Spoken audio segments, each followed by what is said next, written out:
Anthropic ಸಂಸ್ಥೆಯ ಹೊಸ AI ಏಜೆಂಟ್ಗಳು ಜಾಗತಿಕ ಐಟಿ ವಲಯದಲ್ಲಿ ಅಲ್ಲೂಲ ಕಲ್ಲೂಲ ಸೃಷ್ಟಿಸಿವೆ.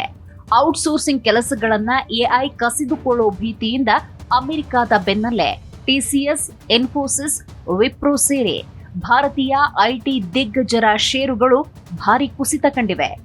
ಒಂದೇ ದಿನದಲ್ಲಿ ಲಕ್ಷಾಂತರ ಕೋಟಿ ನಷ್ಟವಾಗಿದ್ದು, ಕೃತಕ ಬುದ್ಧಿಮತ್ತೆಯ ಈ ಅಬ್ಬರಕ್ಕೆ ಹೂಡಿಕೆದಾರರು ಬೆಚ್ಚಿ ಬಿದ್ದಿದ್ದಾರೆ.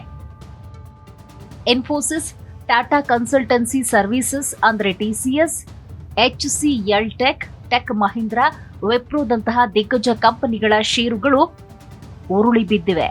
ಹೌದು, ಈ ದೊಡ್ಡ ಕಂಪನಿಗಳು ಸುಮಾರು 6% ಕುಸಿತ ಕಂಡಿದ್ದಾವೆ. ಅಮೆರಿಕದಲ್ಲಿ ಶುರುವಾದ ಮಾರಾಟದ ಭರಾಟೆ ಭಾರತದ ಷೇರು ಮಾರುಕಟ್ಟೆ ತೆರೆಯುವ ಹೊತ್ತಿಗೆ ಸುನಾಮಿಯಾಗಿ ಅಪ್ಪಳಿಸಿದೆ. ಇದರ ತೀವ್ರತೆ ಎಷ್ಟಿತ್ತು ಅಂದ್ರೆ $285 ಬಿಲಿಯನ್ ನಷ್ಟ. ಇದಕ್ಕೆಲ್ಲ ಆಂಥ್ರೋಪಿಕ್ ಅನ್ನೋ ಕಂಪನಿ ಕಾರಣವಾಗಿದ್ದು, ಅದು ರಿಲೀಸ್ ಮಾಡಿರುವ ಟೂಲ್ಗಳು ಜಗತ್ತಿನ ಟೆಕ್ ಮಾರುಕಟ್ಟೆಯನ್ನ ಅಲ್ಲೋಲ ಕಲ್ಲೋಲ ಮಾಡಿದೆ. ಹೌದು, ಇದರ ಎಫೆಕ್ಟ್ ಭಾರತಕ್ಕೂ ತಟ್ಟಿದೆ. ಹಾಗಾದ್ರೆ ಏನಿದು ಆಂಥ್ರೋಪಿಕ್ ಎಫೆಕ್ಟ್? ಐಟಿ ವಲಯವನ್ನ ನಡುಗಿಸಿದ ಆ ಟೂಲ್ ಯಾವುದು? ಆಂಥ್ರೋಪಿಕ್ ರಿಲೀಸ್ ಮಾಡಿರುವ ಹೊಸ ಎಂಟರ್ಪ್ರೈಸ್ ಎಐ ಟೂಲ್ಗಳು ಗ್ಲೋಬಲ್ ಇನ್ವೆಸ್ಟರ್ಗಳ ನಿದ್ದೆಗೆಡಿಸಿದೆ. ಇವು ಸಾಮಾನ್ಯ ಅಪ್ಡೇಟ್ಗಳಲ್ಲ, ಬದಲಾಗಿ ಐಟಿ ಕಂಪನಿಗಳನ್ನೇ ನುಂಗಿ ಹಾಕಬಲ್ಲ ಸಾಮರ್ಥ್ಯ ಇರುವ ಏಜೆಂಟ್ಗಳು. ಹೌದು, ಆಂಥ್ರೋಪಿಕ್ ಸಂಸ್ಥೆಯು ತನ್ನ ಜನಪ್ರಿಯ ಕ್ಲಾಡ್ ಚಾಟ್ಬಾಟ್ಗಾಗಿ ಹೊಸ ಪ್ಲಗ್ಇನ್ಗಳನ್ನ ಬಿಡುಗಡೆ ಮಾಡಿದ ತಕ್ಷಣ ಹೂಡಿಕೆದಾರರು ಭೀತಿಯಿಂದ ಷೇರುಗಳನ್ನ ಮಾರಾಟ ಮಾಡಲು ಮುಗಿಬಿದ್ರು. ಒಂದೇ ಒಂದು ಟ್ರೇಡಿಂಗ್ ಸೆಷನ್ನಲ್ಲಿ ಸಾಫ್ಟ್ವೇರ್, ಲೀಗಲ್ ಟೆಕ್ ಮತ್ತು ಫಿನಾನ್ಷಿಯಲ್ ಸರ್ವಿಸಸ್ ಕಂಪನಿಗಳ ಸುಮಾರು $285 ಬಿಲಿಯನ್ ನಷ್ಟ ಉಂಟಾಗಿದೆ. $285 ಬಿಲಿಯನ್ ಅಂದ್ರೆ ಬರೋಬ್ಬರಿ 2.57 ಲಕ್ಷ ಭಾರತೀಯ ರೂಪಾಯಿ ಮಾರ್ಕೆಟ್ನಿಂದ ಮಂಗಮಾಯವಾಗಿದೆ. ಅಷ್ಟರ ಮಟ್ಟಿಗೆ ಈ ಆಂಥ್ರೋಪಿಕ್ ಎಐ ಟೂಲ್ನ ಅಬ್ಬರ ಮಾರುಕಟ್ಟೆಯಲ್ಲಿತ್ತು. ಅಕ್ಷರಶಃ ಟೆಕ್ ಸ್ಟಾಕ್ಗಳನ್ನ ಆಂಥ್ರೋಪಿಕ್ ಒಂದೇ ಏಟಿಗೆ ಹೊಡೆದು ಹಾಕಿದೆ. ಹಾಗಾದ್ರೆ ಆಂಥ್ರೋಪಿಕ್ ನಿಖರವಾಗಿ ಏನನ್ನ ಬಿಡುಗಡೆ ಮಾಡಿದೆ ಅನ್ನೋದನ್ನ ನೋಡೋದಾದ್ರೆ, ಜನವರಿ ತಿಂಗಳ ಆರಂಭದಲ್ಲಿ ಆಂಥ್ರೋಪಿಕ್ ಕೋವರ್ಕ್ ಅನ್ನೋ ಏಜೆಂಟಿಕ್ ಎಐ ಅಸಿಸ್ಟೆಂಟ್ ಅನ್ನ ಪರಿಚಯಿಸಿತು. ಇದು ಕೇವಲ ಮಾತನಾಡೋ ಚಾಟ್ಬಾಟ್ ಅಲ್ಲ. ಫೈಲ್ಗಳನ್ನ ಇದು ಓದುತ್ತೆ, ಫೋಲ್ಡರ್ಗಳನ್ನ ಆರ್ಗನೈಸ್ ಮಾಡುತ್ತೆ, ಡಾಕ್ಯುಮೆಂಟ್ಗಳನ್ನ ಡ್ರಾಫ್ಟ್ ಮಾಡುತ್ತೆ, ಬಳಕೆದಾರರ ಅನುಮತಿಯೊಂದಿಗೆ ಮಲ್ಟಿ ಸ್ಟೆಪ್ ಟಾಸ್ಕ್ಗಳನ್ನ ತಾನೇ ನಿರ್ವಹಿಸುತ್ತೆ. ಆಂಥ್ರೋಪಿಕ್ ಈ ಟೂಲ್ಗೆ ಶಕ್ತಿ ತುಂಬುವ 11 ಓಪನ್ ಸೋರ್ಸ್ ಪ್ಲಗಿನ್ಗಳನ್ನ ಬಿಡುಗಡೆ ಮಾಡಿತು. ಇವು productivity, sales, marketing, finance, data analysis, customer support ಕೆಲಸಗಳನ್ನ ಆಟೋಮೆಟಿಕ್ ಮಾಡುತ್ತೆ.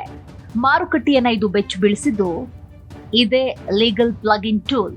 ಇದು ಕಾಂಟ್ರಾಕ್ಟ್ಗಳ ರಿವ್ಯೂ, ಎಡಿಎ ಪರಿಶೀಲನೆ, ಲೀಗಲ್ ಬ್ರೀಫಿಂಗ್ಗಳನ್ನ ಕ್ಷಣಾರ್ಧದಲ್ಲಿ ಮಾಡುತ್ತೆ. ಇದೇ ಸಂಚಲನವನ್ನ ಸೃಷ್ಟಿ ಮಾಡಿದ್ದು.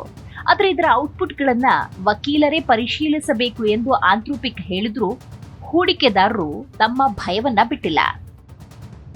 ಹಾಗಾದ್ರೆ ಅಮೆರಿಕದಲ್ಲಿನ ಈ ಬೆಳವಣಿಗೆ ಭಾರತದ ಮೇಲೆ ಏಕೆ ಎಫೆಕ್ಟ್ ಅನ್ನ ಕೊಡ್ತು ಅಂತ ನೋಡೋದಾದ್ರೆ, ಭಾರತೀಯ ಐಟಿ ಕಂಪನಿಗಳು ಕುಸಿಯಲು ಪ್ರಬಲ ಕಾರಣ ಇದೆ. ಆಂಥ್ರೋಪಿಕ್ನ ಈ ಟೂಲ್ಗಳು ಬಹುರಾಷ್ಟ್ರೀಯ ಕಂಪನಿಗಳು ಸಾಮಾನ್ಯವಾಗಿ ಭಾರತೀಯ ಐಟಿ ಸೇವಾ ಪೂರೈಕೆದಾರರಿಗೆ ಹೊರಗುತ್ತಿಗೆ ನೀಡೋ ಕೆಲಸಗಳನ್ನ ಟಾರ್ಗೆಟ್ ಮಾಡಿದೆ.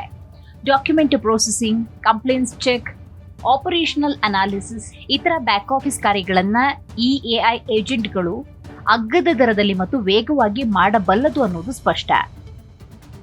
ಇಷ್ಟು ದಿನ ಟಿಸಿಎಸ್, ವಿಪ್ರೋ, ಇನ್ಫೋಸಿಸ್ಗೆ ಇಂಥ ಕೆಲಸಗಳಿಂದಲೇ ದೊಡ್ಡ ಆದಾಯ. ಆದರೆ ಆಂಥ್ರೋಪಿಕ್ನ ಘೋಷಣೆ ಹೊರಬಿದ್ದ ತಕ್ಷಣ ಅಮೆರಿಕದ ಹೂಡಿಕೆದಾರರು ಸಾಂಪ್ರದಾಯಿಕ ಐಟಿ ಸೇವೆಗಳ ಮೇಲಿನ ಹೂಡಿಕೆಯನ್ನ ಕಡಿತ ಮಾಡುವುದಕ್ಕೆ ಪ್ರಾರಂಭ ಮಾಡಿದ್ರು. ಇನ್ನು ಮುಂದೆ ಈ ಕೆಲಸಗಳಿಗೆ ಮನುಷ್ಯರು ಬೇಕಿಲ್ಲ, ಎಐ ಸಾಕು ಅನ್ನೋ ಮೆಸೇಜ್ ಪಾಸ್ ಆಗಿತ್ತು. ಈ ಭಯ ತಕ್ಷಣದ ರಿಯಾಲಿಟಿಯಲ್ಲಿಲ್ಲದಿದ್ರೂ ಷೇರು ಮಾರುಕಟ್ಟೆ ಯಾವಾಗಲೂ ಭವಿಷ್ಯದ ಭಯದ ಮೇಲೆ ನಡೆಯುತ್ತೆ. ಹೀಗಾಗಿಯೇ ಭಾರತೀಯ ಮಾರುಕಟ್ಟೆಗಳು ತೆರೆಯೋ ಹೊತ್ತಿಗೆ ಸೆಲ್ಲಿಂಗ್ ಪ್ರೆಷರ್ ಜಾಸ್ತಿಯಾಗಿತ್ತು.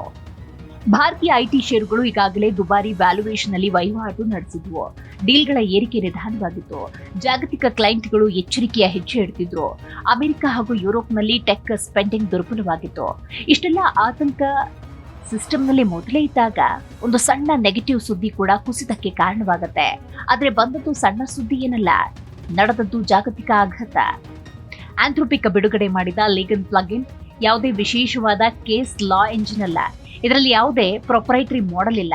ವಿಶ್ಲೇಷಕರು ಹೇಳೋ ಪ್ರಕಾರ ಇದು ಕೇವಲ ಪ್ರಾಂಪ್ಟ್ಗಳು ಮತ್ತು ಕಾನ್ಫಿಗರೇಷನ್ಗಳ ಸೆಟ್ ಅಷ್ಟೇ.